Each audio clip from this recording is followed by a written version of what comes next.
I have a message from the village Jedi. Max Rebo, hit it.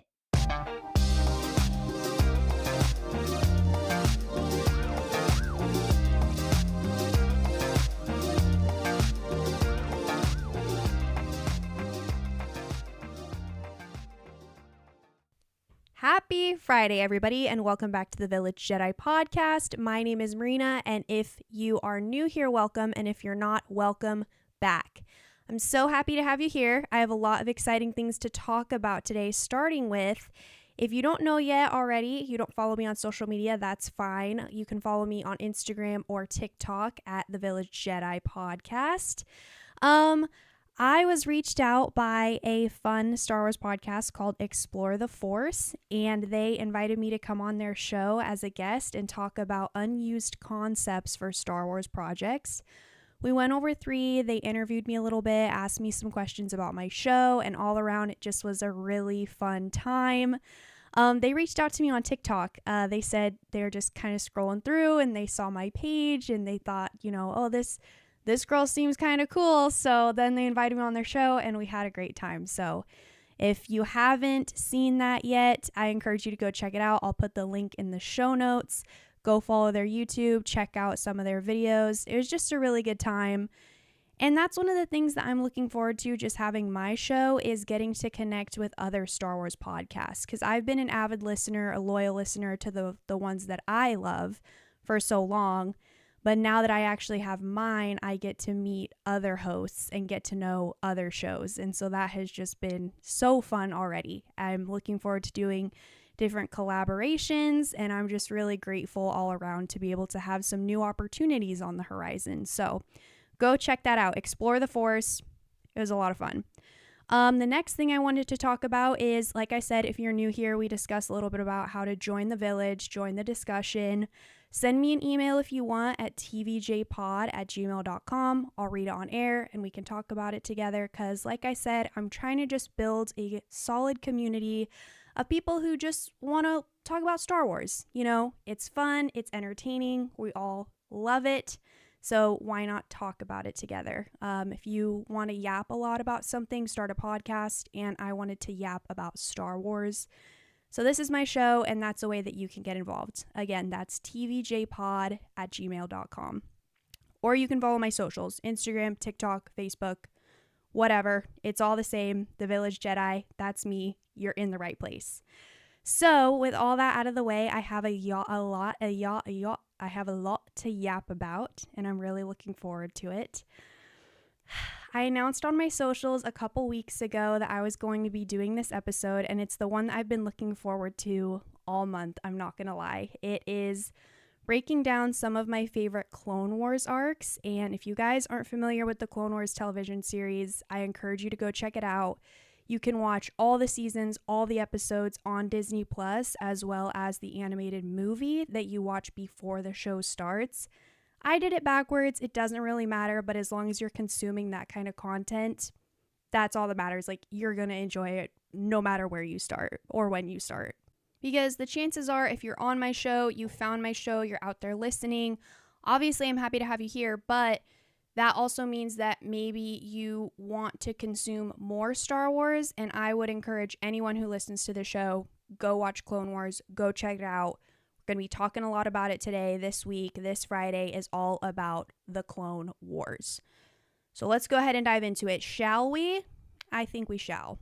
So as I mentioned, Star Wars The Clone Wars is an animated show. I have a lot of notes on my iPad Kid, locked in. Star Wars The Clone Wars, it was an animated show. It aired in 2008. It was on Cartoon Network for a long time, and it ran successfully for 6 seasons. It had a tremendous impact on what we now consider canon Star Wars lore. And it was then moved to Netflix, where a whole new wave of fans were completely introduced, myself included. I kind of watched 1 or 2 episodes on Cartoon Network when there were like reruns, but I never really understood the full like purpose, the scope. Like, I don't know, I thought Ahsoka was cool, but that's kind of about it. It was when it was on Netflix that I picked it up and I started to really dive into the whole of it.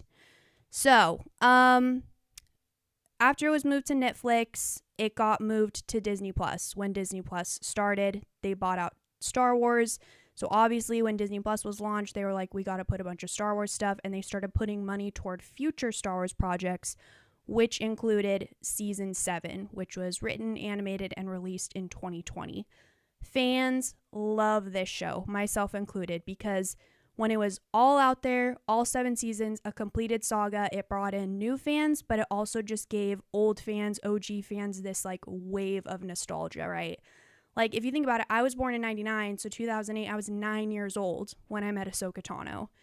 So now, here I am, 2020, I'm like 21 years old, and I'm watching Ahsoka in season 7. It's just a full circle moment. So, great show, great storylines. Season 7 covered 3 story arcs, which an arc just means like a story.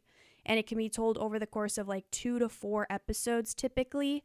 And so in season 7, there are 3 story arcs, and each played an important role in character progression. Future characters, current characters. It just was a really great way to set up for future Star Wars projects such as The Bad Batch, Tales of the Jedi. It gave us a lot of insight into what was going on with the clones at that time, because season 7 ends right when Revenge of the Sith is ending. So it's right there, right at the beginning. Order 66, that's how the show ends. And Bad Batch picks up right when Order 66 starts. So it just flawlessly set up for the next wave of Clone Wars animated media that we started to get. It is allergy season around here, y'all. Like, my chest is starting to get a little tight, so I'm having to like pause once in a while to take some water breaks and like, let's take a deep breath. It's not that deep, but man, I'm getting excited. And I got my asthma chest going, so bear with me. So really going back to kind of the reason that we got the Clone Wars in the first place is overall 7 seasons. You think about that, that is a lot of episodes. I didn't get the current count on the internet. I should have, but it's a lot. You think about some of your other favorite shows, how many episodes there are in those seasons, not counting like Sherlock. I think there's only like 3 episodes per season, but they're all movies. In Clone Wars, a typical episode runs between like 19 minutes to 24 minutes. It just kind of depends. And it was really well done. I feel like it falls into the same category as Rebels, where they didn't know what they had. So the first couple seasons, you're kind of like, really? You know, the animation's a little choppy, the voice acting, you're kind of like, because the vision, like, they didn't know what they had until the fans were on board. And once the fans were on board, they knew exactly what direction they wanted to go, and they accomplished every goal on that chart. I actually read something a while ago that said Rex and Ahsoka Tano are the main characters of Clone Wars. So every episode is kind of central and affects both of these characters. If not together, then one or the other. And more or less, I would 100% argue that this is true because Clone Wars, the TV show, covers a 3-year span. Okay, it covers between Episode 2, Attack of the Clones, and Revenge of the Sith, Episode 3. So at the end of Attack of the Clones, if you remember, if you don't, that's okay. We're on Geonosis. The Jedi are lighting up their sabers. There's this whole battle going on. There's droids coming at all angles. And just when all hope is lost, Yoda and a bunch of clone trooper soldiers come in and just like completely help the Jedi. And they win the battle.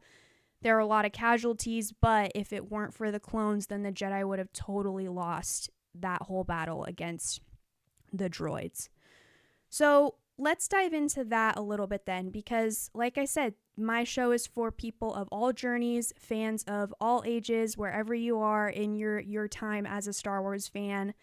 We're covering that for you. We're covering all our bases. And those of you that already know, you know. It's good to hear it again because it's fun to talk about. I enjoy talking about it. So kind of the way the Clone Wars worked, as we learned, is the Jedi, who for centuries had a strong sense of justice in their code of honor, they used this term protectors of the peace.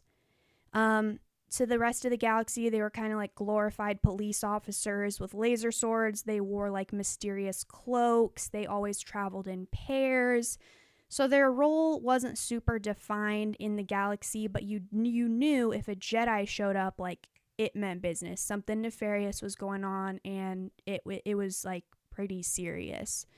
Um, but some also served as like ancient relic collectors, building the stocks of the Jedi temples.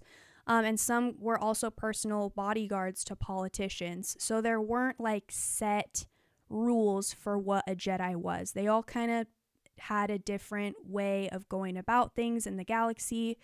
It wasn't like, okay, you're a Jedi, that means this, this, and this, like your role description. It was pretty broad. And because the clones are heavily featured characters in the animated TV show, they needed someone. Let me back up. I kind of jumped ahead of my notes. So going back to the Jedi, didn't have a defined role. That's fine. Their role in the galaxy changed once the Clone Wars started. There we go. Their role took on a more political significance once that war began. So we'll go into that. It's because the clones, who again were heavily featured centric characters of the Clone War animated TV show, obviously, duh, these clone soldiers are genetically engineered. They're an army that was grown in a lab on the world of Kamino. All these brothers, that's what they refer to themselves as, brothers.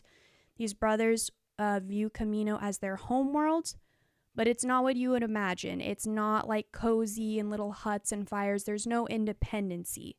They all were grown in a lab, and when they go back home, it's mostly to like get checked out medically, get some training. Like it's not cozy. So regardless, they're from Kamino, genetically engineered soldiers. This army was owned by the Galactic Republic. So they were a military owned by the government that Chancellor Palpatine was appointed over. Yes, Palpatine, the big baddie.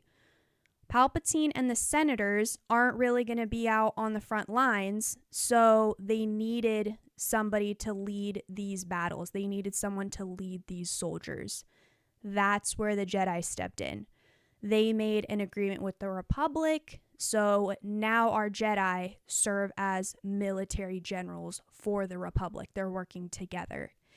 And this is when George started cooking, George Lucas, because he was like, this is the fall of the Jedi Order. At first, they were kind of mysterious, these like guys in little robes. They carry laser swords, but now they work and answer to the Republic. They're political icons now. So the condition was then, okay, if you're going to work for us as our military generals, you got to answer to us for your decisions. And the Jedi, that's when heads would start butting, because the Jedi were like, well, we're kind of our own thing, and we have been our own thing for hundreds of years. So if we do anything, we're going to answer to our own council and our own selves. And that's when Palpatine, who's pulling the strings, is like, how about you just answer to both? How about you go debrief the Jedi Council and then run your little self over to my office and debrief what happened with me? So that's how the war, that's, Chancellor Palpatine, he's orchestrating everything behind the scenes, and the Jedi are just going along with it because it's just the way certain events progressed. So, with that in mind, the clone army and their Jedi generals are on one side of the war. They're working for Chancellor Palpatine and the Republic government. We're squared away. We got that. So, obviously, we need someone else to fight against. We need someone on this side. So rewind to Geonosis, the bug aliens that all the Jedi are fighting together, Yoda and the clones come to the rescue, that's where we're at. At that time, Obi-Wan Kenobi had discovered that Count Dooku, who works with Darth Sidious, who is also Chancellor Palpatine's personality after hours, Count Dooku was going to be the leader of his own army made entirely of droids. And he appoints General Grievous to kind of lead that, but they were called the Separatists. So you've got the clones and Jedi are the Republic, the droids, Dooku, General Grievous, they're the Separatists. But now let's think about this. Dooku answers to Darth Sidious / Chancellor Palpatine, and the clones and Jedi answer to Chancellor Palpatine / Darth Sidious. So that's why he is so mega smart, is because he orchestrated the war both sides, right? Both sides. The man is playing 3D chess. So the stage is set for this TV show. What kind of battles took place between these two sides? How did each Jedi handle the new role of becoming a military leader when they had been keepers of the peace? And how did the clones cope with basically being grown in a test tube, living weapons, who also had deep feelings of loyalty to the Jedi and to each other? So that's the Clone Wars. That's the television show. That's what it is in a nutshell. Thank you for coming to my TED Talk. We can now move on. There's a lot to cover.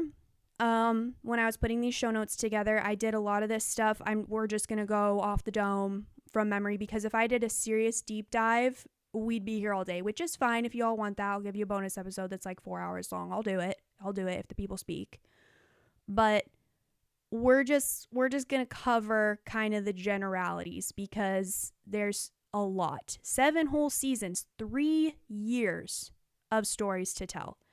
Not how long the show ran, but just in history between episode 2, episode 3, 3-year span. So we're going to pick out a couple that I love in particular as far as the stories. Right off the bat, I wrote in my notes, we're going to call them the duh arcs, the duh stories. Because when someone is like, oh, what's your favorite story in Clone Wars? What's your favorite arc? You go, Siege of Mandalore, duh. Duh. Mortis, duh. Anything that has to do with Maul, duh. Duh. Because these are the backbone stories that made the show good. Duh. So I didn't want to pick those. As much as I love talking about them, I would love to do a debrief on why all 3 of those are so significant, but I wanted to pick 3 that are more kind of in tune with like why I think the show is great, not just so much duh. These stories in the Clone Wars fundamentally altered Star Wars creatively for the better. They were rock solid. They hit every time. It makes the show so easy to binge. Obviously, this is a kid's show, so there's some episodes, some arcs where you're like, all right, skip, duh. Duh. But for the most part, this show is rich with character development, plot complexity, and all around just creative, deep thinking. You watch an episode once and you're like, yo, that was actually really good. You watch it a second time, you pick something new out. You watch it a third time, oh, wow, okay, I didn't even notice that before. Okay, now you watch the entire show and then you come back and rewatch it. Now you're picking out a whole bunch of stuff. You're right. So that's what makes this show good, at least in my opinion, is there's constantly something new to pick out. And then later projects like Bad Batch, Ahsoka, Rebels, now we're getting Maul. There's all these new shows that tie in perfectly to the Clone Wars that are pulling deep cuts from this show. So you don't have to watch this show to enjoy those, but you definitely should. Because this show builds the foundation for what made those shows good. It gave them content to build. It's kind of like, for any plant lovers out there, like a starter, right? So if you want to build a garden, I sound like I'm in Minecraft. If you want to construct and build a garden, like, no, girl, you grow. So if you want to grow a garden, a lot of times you'll have your starters. And they are the beginnings of what's going to be the vision. And you're like, this is going to be great. But at first it starts kind of small and it looks kind of pathetic. And then once you realize just how wonderful this is, the garden is just green, it's overflowing, then you start like taking little leaves off of the big plants, or you harvest seeds, and then you start growing new plants from those established ones. And so it's the same concept with the Clone Wars. The Clone Wars was the baseline. It's why so many people in my generation glaze it, because it really did set the tone for so many future Star Wars projects, and that's why they were so good, is because we started with gold, And now we're just gonna glitter with whatever else we sprinkle this on. All right, moving on. We're just yapping. If you saw on my Instagram, I posted a little screenshot of my show notes for today, and it's really like a whole essay. Like I was like, oh yikes, this is gonna be yap fest. Hopefully y'all are ready to just dive in. While I was researching a little bit, there's a lot of online articles where people kind of have their ranked lists of their favorite Clone Wars arcs, which is valid. Duh. I don't have a personal ranking. I kind of go wherever the wind takes me. My journey with Star Wars has always been based on vibes. And so when I sit down and watch the Clone Wars, a lot of times I'll start it from the beginning and just go. But sometimes I'm vibing with a certain arc, and I'm like, I kind of want to watch this one, or it's been a long day. Let's watch this one. So I just kind of picked three that I was able to narrow down that I personally think are the ones that I find myself going back to, besides Mortis, besides Maul, besides Siege of Mandalore. These are ones that I'm more like, yeah, these ones are on the rotation. So we're going to do top three, which means we're going to start with number three. Number three is the Fives conspiracy. I wrote in my notes, explain from memory, y'all. Now that the cameras are rolling, I'm literally blank. So, the Fives conspiracy. This part of the show is pivotal because the whole premise of this story is a clone trooper named Fives, his best friend named Tup. They're involved in a battle. Everything's going great, and then all of a sudden his buddy Tup starts getting like a headache, and his eyes twitching, he's acting kind of funny. He starts mumbling, he's like, good soldiers follow orders, and Fives is just kind of like, yo, you need to lay down. And Tup's like, nah bro, I'm fine. Then the man just full on murders one of the Jedi generals that they're working with, and everyone is like, I cut the cameras, like, what the heck just happened? So it goes through this whole cycle. Like, he gets taken back to Camino. Like I said, they go back to home to get med evaluations. And it ends up that they determine, well, what if he was like, we were just at this other battle with a bunch of separatist droids. Like, what if the separatists got a hold of him and drugged him? And in that case, this is really bad, because what if this drug can like force the soldiers that we're working with to just turn on our generals? That's really, really bad. What kind of high technology did they get their hands a hold of? And we can't do that to droids. We have to program them. So they're freaking out. There's this whole spiral. I remember on my first watch, you see a thumbnail of Shaak Ti, who's a Togruta, which is Ahsoka's species. This arc happens after Ahsoka leaves the show, so I remember thinking, like, I saw her on the thumbnail and I was like, yo, where is this going? Like, is there going to be a major time jump or something? No. So Shaak Ti, like I said, she's this Togruta Jedi, very wise. She ends up being an ambassador on behalf of the Jedi. And so she goes with Tup, and she's, like, give me the rundown. What do you guys think is happening? Well, it's discovered by Fives, because he gets checked out too. That's his buddy. They were with each other the whole time. He's like, oh man, what if I'm poisoned too? This is kind of sketchy. So Shaak Ti goes with them to Camino. It's discovered then that by Fives that he has this chip in his head, and Shaak Ti is like, wait, this is really bad. Like, we didn't know about this. What is this? And the Camino med people, they're like, girly, calm it down. Let's run it back. It's not that big a deal. It's just this chip that we give them to help them kind of regulate their emotions. Like, if you remember, they're clones of a bounty hunter. Like, it's really not that big a deal. Trust me. And Shaak Ti is like, well, you didn't tell us about this. And she's like, well, it's kind of sciencey. I didn't think it would be that big a deal. And Shaak Ti's like, this is a huge deal, and I'm going to go to the Jedi Council about it. And then she kind of, the med girl is freaking out. She's like, you don't have to do that, because I secretly work for Palpatine, and I'm kind of scared that he's going to get mad at me. So there's this whole thing.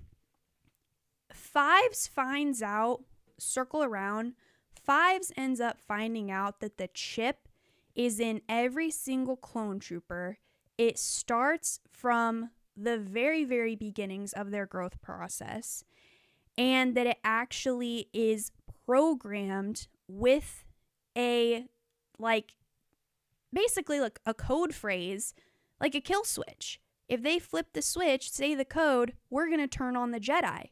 He finds this all out. And I'm summarizing here big time, guys. Fives starts freaking out. Tup ends up dying because they removed the chip, and he's just like, this is really, really, really bad.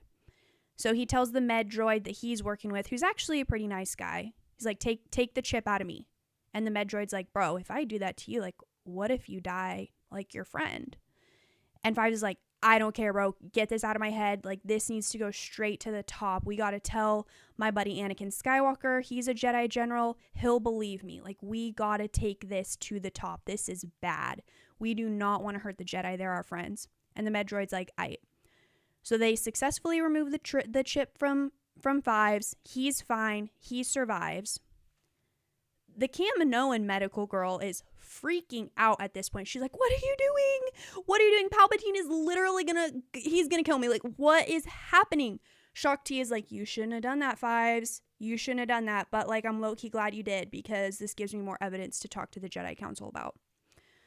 Long story short, no one believes him. No one believes Fives that this is actually a really big deal. He comes face to face with Palpatine. He confronts him. He's like, I know what you did. I know what you are. And Palpatine's like, no one's going to believe you. So he goes on the run. And the only way that they're able to catch him is Anakin and his other buddies, because he works under Anakin, hunt him down, find him. They're able to have a meeting. And he just kind of starts sharing, like, this is what's happening. I'm freaking out. Well, at this point, Anakin and the other clones have been informed, like, he's crazy. Don't listen to a word he says. We did tests. He's on the run from the medical facility. Do not listen to him. He is considered armed and highly dangerous. And Anakin's like, I know that you need help, Fives. I know that you need help. And Fives is like, no one is believing me. He thinks he's just going crazy. So at this point, Anakin's like, dude, it's not that big a deal. Like, we'll get this sorted out. We'll talk to the Chancellor. And that just sets Fives off. He's like, I am not going to Palpatine. I am not talking to that guy again. He's the one that's trying to tell everyone that I'm crazy. This chip is the detriment of the Jedi. It is the detriment of the war. And Anakin's just like, it's going over his head. He's like, bruh, slow your rolls, calm it down. Understandably, Fives is freaking out. Unfortunately, he ends up getting shot because they're under direction by Chancellor Palpatine. This guy doesn't know what he's talking about. He's crazy, and he gets assassinated. So it's a very emotional arc, because the whole time you're like, you know he's not going to be successful, because if he is, he's thwarted Order 66, which completely undoes everything. We all know Order 66 happens. We know the clones turn on the Jedi. But this whole arc, you're just rooting for him, even though you know deep down it's not going to work. And he gets so close. It literally comes down to his word versus mine. But the word he's up against is Chancellor Palpatine. And he's just a lowly clone soldier, right? Like, in the eyes of everyone else. Like, who are you going to believe? The Chancellor, the head of the Republic? Or this soldier whose buddy killed a Jedi? Like, I ain't gonna believe him. So anyways, that's the arc. That's what happens. And it really does set the stage for clone chip technology as we understand it now. Previously, it was kind of murky. Like, George hadn't really fully explained before this show came out how that worked. Like, why did the clones just turn on the Jedi? Why did he say execute Order 66 and it worked? Like, what happened? But this arc answered all those questions. It's a genetically engineered chip that's in their heads, and when the code phrase is said, it just snaps. Like, it completely overrides their consciousness. So I wrote down that this is my number 3 in my top 3, because it really does just set up for why is that? It answers an age-old question that so many fans up until that point had been wondering. Like, we need some serious clarification on this. And it makes so much sense. I know some fans out there do not agree with this. They don't think that the chip, it doesn't, whatever. I love it. I love it because it shows you how smart Palpatine is, for one, but it also shows you how smart the Kaminoan medical scientists are, for two. Not only have they figured out how to clone someone, but they've also figured out how to put a chip in their head that controls them. So they are very, very smart. Palpatine is smart, but he's only as smart as he is because he knows what tools to use, and he has a really good tool with the Kaminoan technology advancements. So I love that arc. It also there's a callback to it in the Siege of Mandalore. Rex, Order 66 happens. He starts crying when he turns to kill Ahsoka. And Ahsoka's just like, what's going on? And that's kind of the last conscious words that Rex says to Ahsoka is, find fives. And Ahsoka wasn't around for this. Like I said, she already left the show. She wasn't around for fives. She hadn't seen what happened. But she successfully breaks into Anakin's medical and like technology reports and finds a hologram of Rex explaining what happened to fives, because Rex works for Anakin, and so he does a good job kind of keeping tabs on his guys. And Rex came to him and was like, if you don't mind, like, I would like to record what just happened. And Anakin's like, yeah, no problem. So Rex records, he does this hologram, and one of the things he says, he's like, I don't know if anyone's gonna hear this, because this happened a while ago. And so that Ahsoka, that's how she's able to liberate Rex, is Rex was smart enough to film a like little kind of like in reality TV when they just pan to the one person and they're like sitting in a very well decorated room and they just start talking about their experience with that situation. That's what happened to Rex. He's in reality television. He's telling his side, what he's thinking in those moments.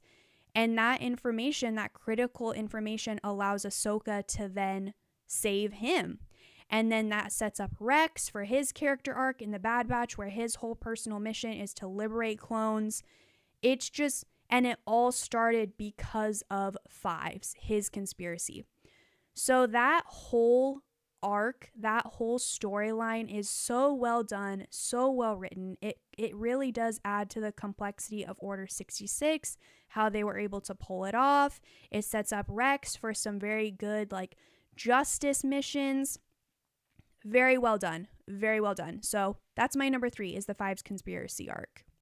Okay, number 2 is the Citadel. Explain from memory. So basically what happens is this very important Jedi Master and his co-worker Tarkin, yes, you heard that correctly. At this point, Tarkin is a Republic Navy officer. He hates clones, whatever. He's working with this Jedi Master. They come into some very serious, important information that will help the war effort. Hyperspace trade routes or something like that. Basically, like, we understand the hyperspace routes. I don't really remember, like I said, from memory. It's just really important, crucial information that this Jedi Master and Tarkin have. Tarkin has half the message. Jedi Master has the other half. This whole episode arc, this whole story, is a rescue mission. The point is to break into a prison that was designed to hold Jedi prisoners because the Separatists run that place. It's corrupted. And so they find out that this Jedi Master and Tarkin have a hold of this valuable information, and they're like, yeah, we got to catch those guys. So they catch them and put them in this super secure corrupted prison that they have under their thumb. So the whole point of the story is Anakin and Obi-Wan, like, they send the best of the best. This group of soldiers, they need to rescue these guys, but it's super dangerous. So Ahsoka, who is Anakin's Padawan, she's young. She's like, I want to go too. Like, where you go, I go. And Anakin is like, absolutely not. Like, I love you, and so this is too dangerous for you. And Ahsoka's like, that's dumb. Like, I really, really want to go. Basically, what happens is she asks Plo Koon, like, should I go?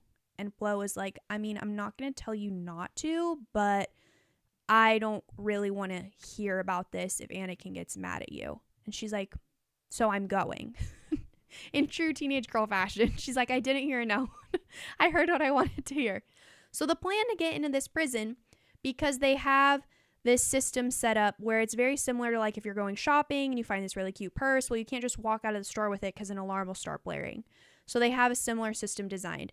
An alarm will start blaring if a ship comes into proximity, coming into the prison with any sort of life forms, because that indicates that there's people on board. And if there's people on board, then that means we're bringing in prisoners. So if they look on their little records and they see that there's not supposed to be any prisoners coming today, and then a ship shows up and the alarm goes off that there's life forms, it's an invasion.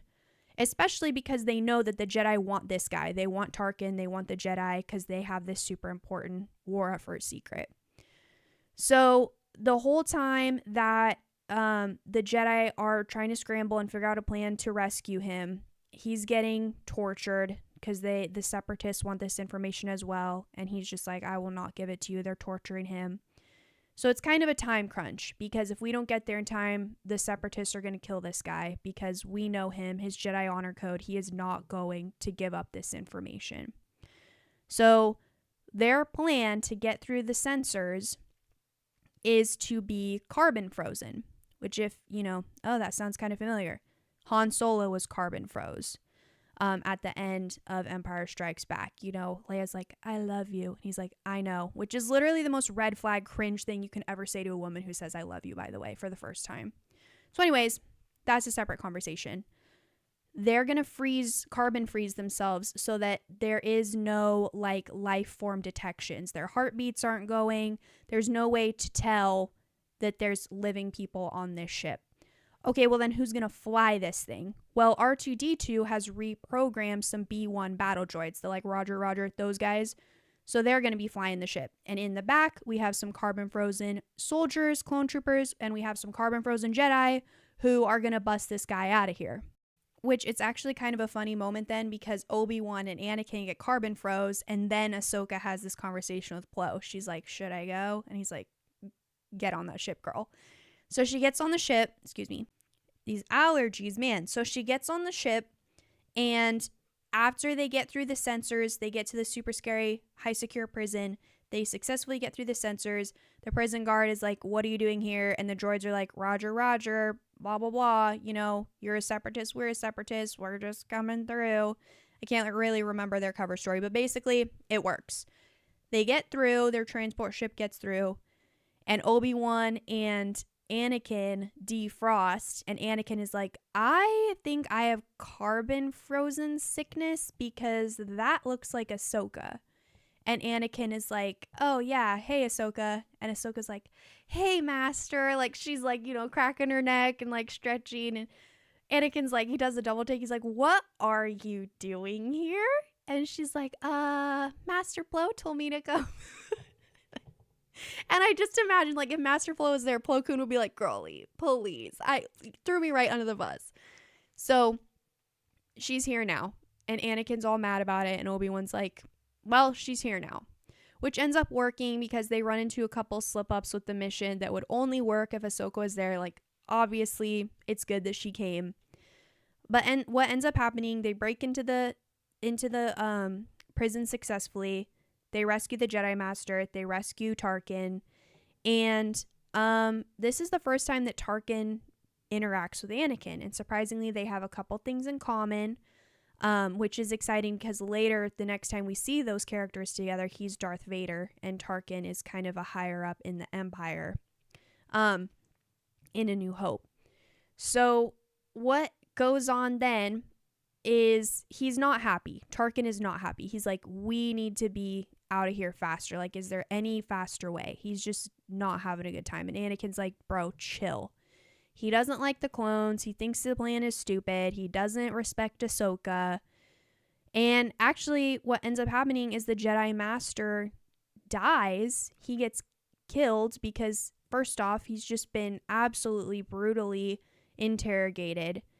And then he gets killed because once the Separatists find out that they've successfully liberated these guys from the prison and they're on their run, they're trying to escape, they send the guards after him. You got to bring him back because we haven't got the information we need. This whole big thing.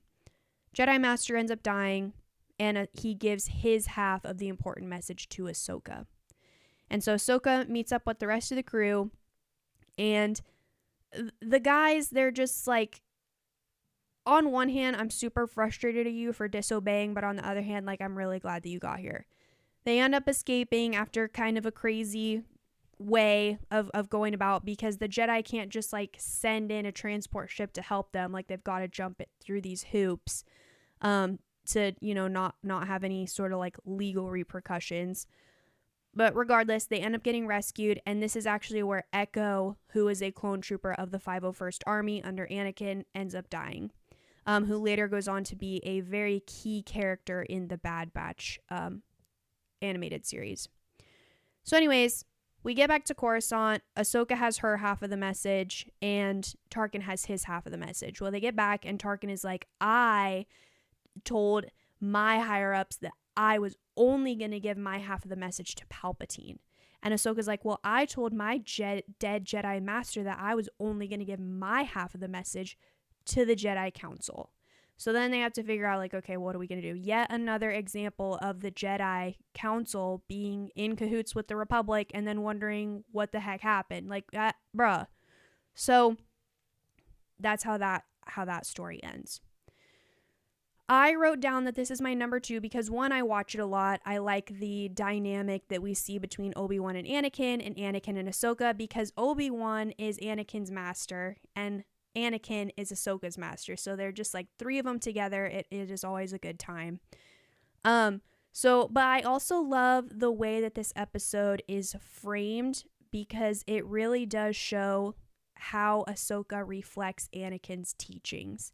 This whole time, he's just kind of like, you know, who needs the rules? We can bend the rules. We do it our way as long as the job gets done. And Ahsoka really does reflect that way of thinking and training in this episode. And Anakin gets mad at her for it, but it's like, dude, I'm pretty much just doing what you taught me. Like, I am you. And he's like, oh, yikes. So I just think the way that this episode is, it really does a good job as far as the overall show. First off, it introduces Tarkin, which was actually really cool. And then it also just really helps you understand their dynamic. Their relationship is so different than any other master-Padawan relationship we see. And you really do see it in this episode, just how they're able to like feed off of each other, bounce off each other, very sibling relationship. And I just enjoy it. I find myself going back to watch it. It's a high-stakes rescue mission. The cinematography of it, there's like a lot of yellow and shadows. It's just very well done. Ahsoka's in this really cool outfit. Like, I don't know. I just really like that. That is one that I do find myself going back to watch pretty repeatedly. So that's my number 2. Before we get to number 1, I wanted to do some honorable mentions. We're not going to go too deep into them, but why these would be on my list if I didn't have to narrow it down to 3 for time reasons. First honorable mention is Ahsoka on the run. We already discussed that she ends up leaving the Jedi Order right before the Fives conspiracy happens. That is a wonderful arc just because it is the conclusion of her character. It's the last time we see her before season 7 got renewed and rebooted and released. But basically what happens at the end of that arc is she's faced with a choice to either walk away from the Jedi Order or forgive them for a tremendous injustice that they've done to her and continue down this path as Anakin's Padawan. She ends up deciding to walk away because she really is just so betrayed by these people who have claimed to look out for her best interests. They've been there since she was young, and in reality, they're fake. Like, they failed her. They didn't believe her, and she just really took that to heart. Very, very well done. The arc does an amazing job at really encapsulating and capturing what the real problems were with the Jedi Order at that time. So I really like that arc. Number 2 is the youngling training arc, which if you were here with us last week, I talked a lot about kyber crystals, and this arc is heavily discussed when talking about kyber crystals, because we see how kyber crystals are bonded to their users. We see like the ice cave on Ilum with the younglings, and they select their crystals and then they build their lightsabers. So it's just a really fun arc that I find myself going back to, because it shows you different personalities from younglings, kind of what the mentality was of all younglings at that age, and kind of their hopes and dreams and how they idealize the galaxy. But then it also shows you some cool things that we've never seen before, which is getting your kyber crystals, bonding with your crystal, and then building your lightsaber. I think that is really, really fun to watch. So that's my second honorable mention. Third honorable mention is Maul's rule on Mandalore and his slow climb through the crime syndicates.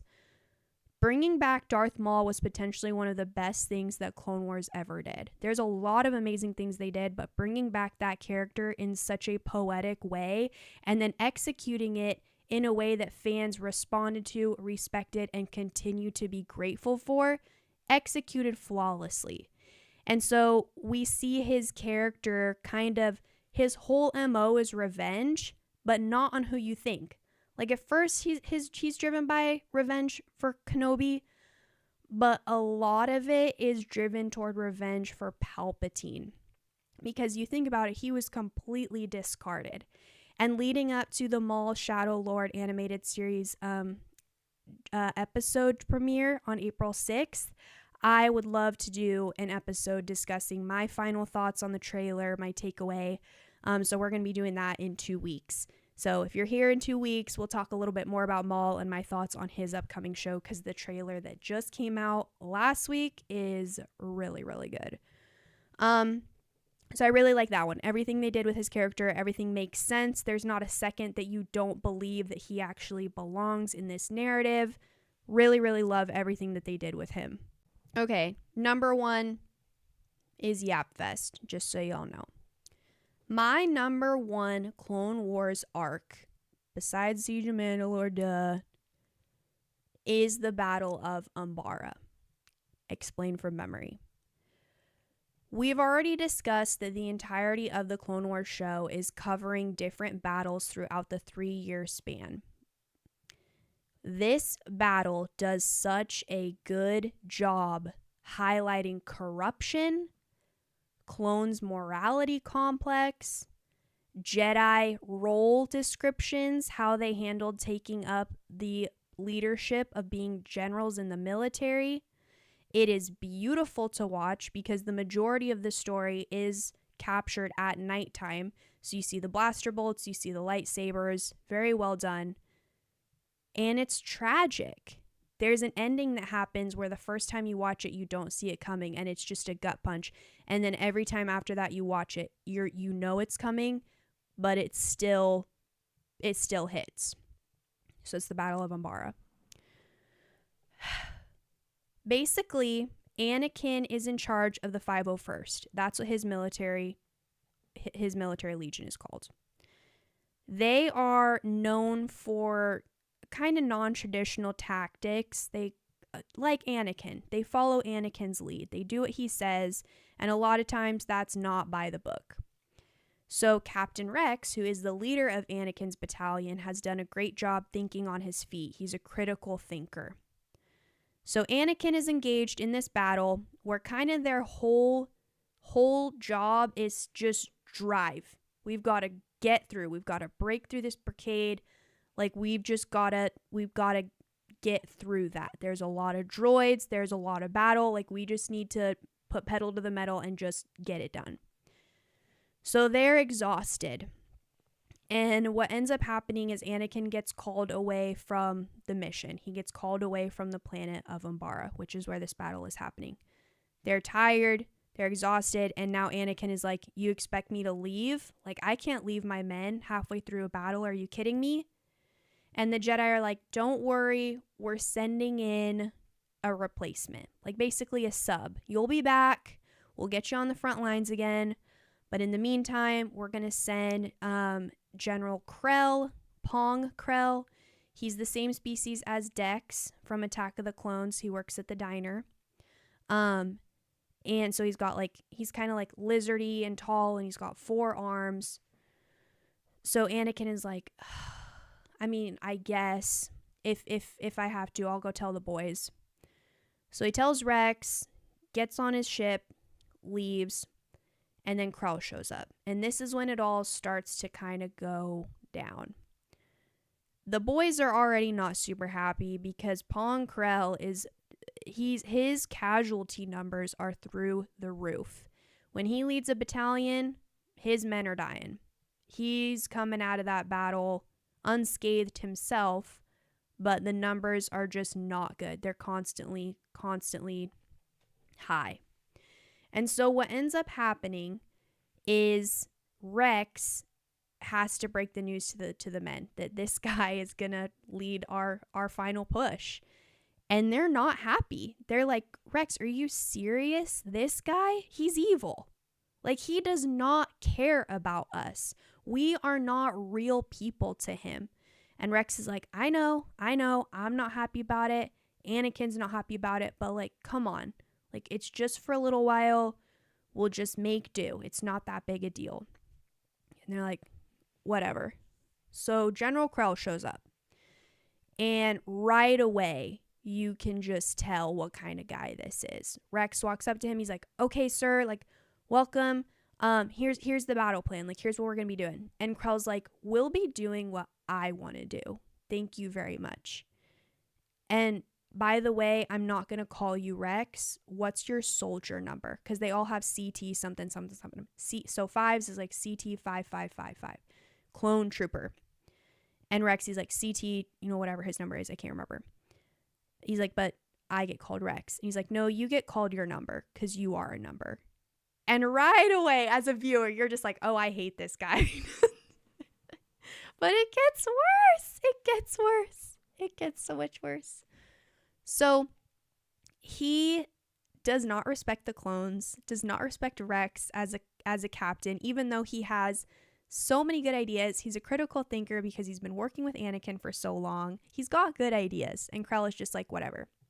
I want you guys to drive the front, put as much firepower in the front as we can, and we're just going to go. And Rex is like, that's a terrible idea. We'll be out in the open. Like, this is pretty much a suicide mission for my men. And Krell's like, did I stutter? And Rex is like, yeah, the boys are not going to like this part too. So what is also ridiculous about Krell is his whole battle strategy. The reason he's been able to live as long as he has is because he brings up the rear. So Anakin, his whole thing is like, if you have to fight, I have to fight. So he's constantly on the front lines. Krell is like, no, you guys are the soldiers. You're on the front lines. I'm going to be bringing up the rear. Yawn. Yikes. Eye roll. Wrap it up. So the boys don't like this, obviously. And what ends up happening with this whole thing is Rex kind of goes behind Krell's back. He gets tired of it. He does not like the disrespect. He can't stand for it. He's like, am I going to be loyal to you or am I going to be loyal to my brothers? That's what his morality complex comes down to. And he chooses his brothers because his brothers are like, we have this idea. Like, if we infiltrate enemy lines and we get some of their weapons, like, we'll be able to better fight them because we'll have stronger weapons. Ours aren't doing as well. And Rex is like, he's kicking around for a while. And then he's like, okay, fine. Like, do it. Well, there's one clone that's like, are you guys serious? Like, we're soldiers. We should not be thinking for ourselves. I don't care who our commander is. We're listening to him. And right now, it's General Krell. And all the clones, like, immediately, this guy's blackmarked. Like, they hate him. They're like, are you serious right now? Like, that guy's horrible. That guy is not the vibe. Regardless. So Rex ends up okaying their secret mission. They go and do it. They're successful. Krell, not happy. He finds out because that one rogue clone rats him out. And Rex takes the fall. He's like, yeah, I gave the okay. And Pong Krell is like, okay, cool. Then put your hands behind your back like you're arrested, just like these fools. Because I think there's only 2 clones that went behind enemy lines. This was their idea. So what are you supposed to do? Like, technically on paper, they revolted and rebelled against their military general. And if that happens, like, there's got to be consequences. So first they get arrested. They're in a holding cell. And then Krell brings them out to be like publicly executed, to be made examples of. Like, you do not go against me. You don't go against your Jedi generals, period. I don't care how good it was. I don't care how successful it made the mission. I care more about my image, and I care more about being respected. Clone lives do not matter. So Rex gives this whole spiel that's like, you know, they're up against the wall. They're about to be publicly executed by their fellow clone troopers. And Rex gives this nice speech about, like, are you serious? Like, are you guys actually serious right now? You're going to do this. You're going to go through with this. And they don't. Like, they try to shoot him, but they miss, like, on purpose. Like, they can't do it. They're like, you're right. Pong Krell's the worst. So as if it can't get worse and get more corrupt, the battle continues and it ensues. And Krell is like, just so you guys know, I got word that the enemies hijacked another battalion on the other side of enemy lines, because they're coming from both directions. And they stole that battalion's armor. And Rex is like, you're lying. Like, this is actually helpful information. Like, thank you for telling me. He's like, yeah, go tell the boys. So he runs down, he tells the boys, they're fighting, both sides are fighting each other, and the enemies are in clone armor. So it's making everyone confused. Like, we know our guys, because we've got clone armor with blue, we're the 501st, but these other guys, like, it's the enemy. Like, so they're fighting each other.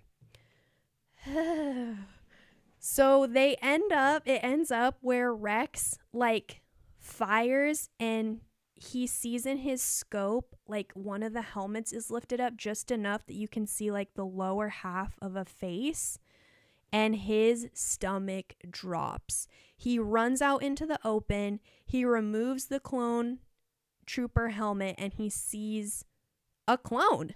Like, this is not the alien species that stole the clone armor and is posing as enemy clone troopers. This is my brother, and I just watched him die. And so then he starts running, he's waving his hands right in the middle of the battle zone, and it's revealed, like, take off your helmets, take off your helmets. So they all kind of take off their helmets and realize that they've been shooting at each other, and they're all just devastated. And you're devastated. Like, everything kind of goes still and it sinks in, like, what just happened. And then they all start to put it together. Like, this was Krell. Like, who told you to shoot at us? And the other battalion is like, well, we were told that you guys were the enemies in our armor, that you had stolen our armor. And the 501st, Rex, the boys, they're like, yeah, that's what we were told too. So you as the viewer are just sick. You hate this guy. So Rex, he gets a few of his buddies, and they go up to Krell, and they're like, you're under arrest. Like, sorry, that was horrible.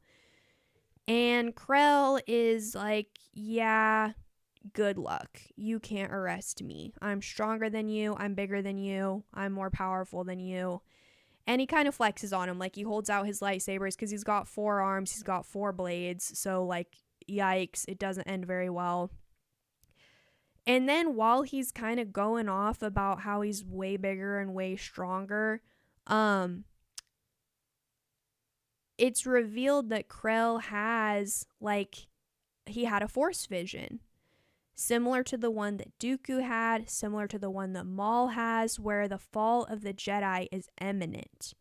And Pong Krell's like, and I'm not going to tell the Jedi because they're too weak. Like, it's too late at this point. I've got to save myself. I don't care what anyone says.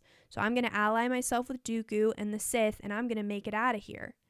So he's really just not a good guy. He's full of selfishness and greed, and it's what makes every rewatch that much worse, because once you know that, you see it as soon as you meet him, and how he carries himself, and how he talks down to the clones, and how he talks to Anakin. It's just not good. So, not a good guy. I had to look it up for a second just to be sure, because this part is important. At this point, you're like, all right, when does he go? When is he off my screen? The rebel clone, as I said earlier, that was like, you guys can't do this. Like, are you serious? We've got to listen to the generals. Like, I don't care who this guy is. He's a Jedi general and we got to listen to him. And all the other clones were like, are you serious? So that guy ends up having a change of heart and he's the one that kills Krell, which, not good. He gets arrested, but you know what? Took one for the team and he's a war hero in the eyes of the clones. So that's how that arc ends. And it is so well written. Like I was saying, the cinematography of it being shot at night, the battles of Umbara, you can see the blaster bolts from both sides, the lightsabers.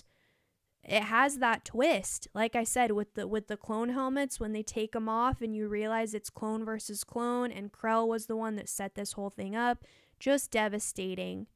And all that was from memory, by the way. So if anything's missing or wrong, I'm sorry. You can tell me in the comments. It's just a very solemn, sobering storyline because it really does set the stage for the complex stories of clones consistently facing the truth of their own creation. They are under the direction of this guy who claims to be the general. Like, my only job as a military general is to make sure I use my soldiers correctly and efficiently. He doesn't care. He doesn't care about them. He doesn't view them as living, individual, independent, unique creatures. He views them as soldiers, as droids, basically. Like, you were grown in a lab. If you die, I'll just grow some more. Sick. And so they also have to deal with this complex thought of like, well, he's kind of right. Like, we were grown for the war. And if the war never happened, like, we wouldn't be here. So, like, how important are we? And so that's kind of what I was getting at when I first started, that the whole premise of the Clone Wars really does circle around Rex or Ahsoka or both of them. This story is heavy for Rex. It really does make him face his own morality. It makes him face everything that he thought he stood for. And it does make him decide, am I loyal to the Jedi or am I loyal to my brothers? Am I loyal to myself? Like, what does that even mean? And where am I going to be once the war is over? So it's just, I put it as my number one because, like I said, I do watch it a lot, but I also think it does such a good job really nutshelling what makes the Clone Wars so good as a TV show, as a concept, that you have these organic beings, people with real thoughts and feelings and emotions, desires, dreams, and they are grown in a lab, being thrown into battle, and their only purpose is to be a soldier. That's where that term, once Order 66 happens, good soldiers follow orders, like, that's kind of driven into their brain. You are a good person if you obey. That's what's driven into their brain. And so I just think that this arc does such a good job capturing that concept as a whole. What is the purpose of a clone once the war is over? We start to see that in Bad Batch, what happens when the Stormtrooper, initiative starts and the clones are aged out. Like, we see an old clone in the Kenobi series live action and he's on the streets begging for money. So it's just a very sad arc because, like I said, because of the twist, there's just a lot of heartbreak, but it also does such a good job propelling the story forward with deeper characters. Rex is a completely different character after this happens to him. How he approaches life, how he approaches battles, how he approaches survival. Like, he does look inward for the rest of the show. You see it in season 7 when he's just like, I don't know, like, my gut is telling me this. And Anakin believes him because they have been through so much together at that point that Anakin is bonded to this guy. He's like, you and me, we're this. So I don't know. That's my number one. I could talk about Clone Wars for hours and hours, which is why I wanted to take a week and make an episode dedicated to it. And that's kind of all I got. So to end this all out, this is where the fun ends. My only hope is you enjoyed, and I will yap at you guys again next Friday. This has been The Village Jedi. Thank you so much for listening. To support this show, please leave a rating or review wherever you listen to your favorite podcast. Go check out the YouTube channel or send me an email to be read and discussed on air. You can also tell a fellow nerd to build the community. I mean this in the nerdiest way possible. May the Force be with you.